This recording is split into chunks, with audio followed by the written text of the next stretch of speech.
एक वो लोग जो सपना देखते हैं और एक वो लोग जो बड़ा सपना देखते हैं, इन दोनों में डिफरेंट है। एक वो लोग जो बड़े सपने देखते हैं और एक वो लोग जो उन बड़े सपने को पूरा करते हैं, डिफरेंट है।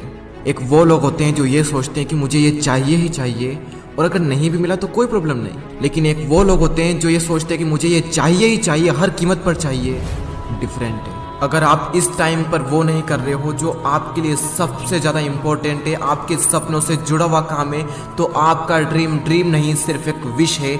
और इस दुनिया में ऐसा एक भी इंसान नहीं है जिसके पास कोई विश नहीं है। 80% से ज़्यादा लोगों की ज़िंदगी में कोई ड्रीम नहीं होते, कोई गोल्स नहीं होते, और सिर्फ यही कारण है कि सिर्फ 8% लोग सक्सेसफुल हो पाते हैं और सिर्फ 1% लोग हाईली सक्सेसफुल हो पाते हैं। आपके जीवन की हर वो सिचुएशन, हर वो परिस्थिति जिसमें आप संघर्ष कर रहे हो, जिसमें आप स्ट्रगल कर रहे हो, उसमें एक बहुत बड़ी अपॉर्चुनिटी छिपी हुई है। बस जो इंसान उस अपॉर्चुनिटी को देख लेता है वो निकल जाता है, और जो इंसान नहीं देख पाता वो वहीं अटक जाता है। हम सब सपनों की दुनिया में जीते हैं, लेकिन अपने सपनों को सच करने का सबसे अच्छा तरीका है जाग जाओ।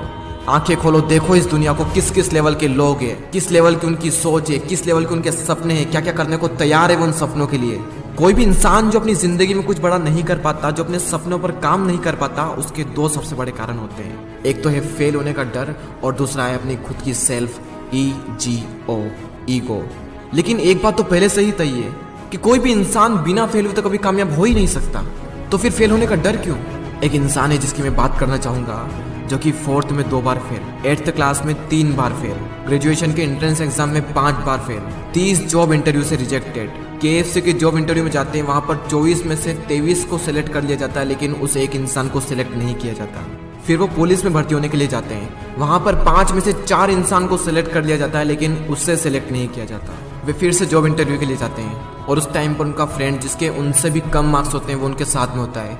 उनके फ्रेंड का सिलेक्शन हो जाता है, लेकिन उनका सिलेक्शन नहीं होता है। ऐसा लग रहा था कि उनकी लाइफ में फेल्योर के अलावा कुछ है ही नहीं। अपनी लाइफ में fail fail fail again and again and again, इतनी बार फेल, लेकिन उसके बावजूद भी रुके नहीं।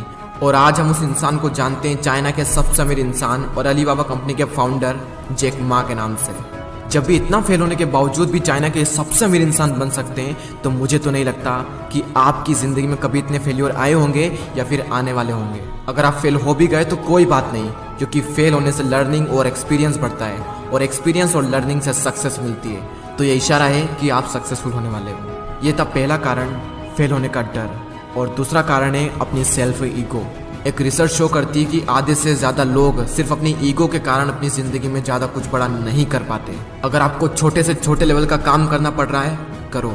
याद रखना, बचपन में मोदी जी ने चाय बेची थी, अमेरिका के पूर्व राष्ट्रपति अब्राहम लिंकन ने बचपन में जूते सिले थे, धीरूभाई अंबानी पेट्रोल पंप पर काम किया करते थे, और यह एप्पल, गूगल, अमेजोन, हार्ले और डिज्नी के गैराज, जहां से इन सब कंपनी की शुरुआत हुई थी।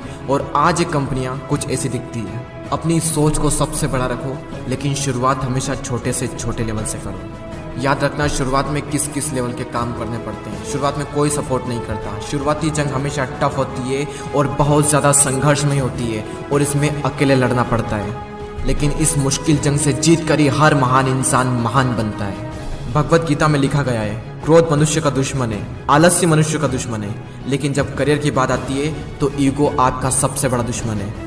अपनी ईगो में से ई को हटाइए, गो, उठो, दौड़ो, भागो, और तब तक मत रुकना जब तक कि लक्ष्य की प्राप्ति ना हो जाए।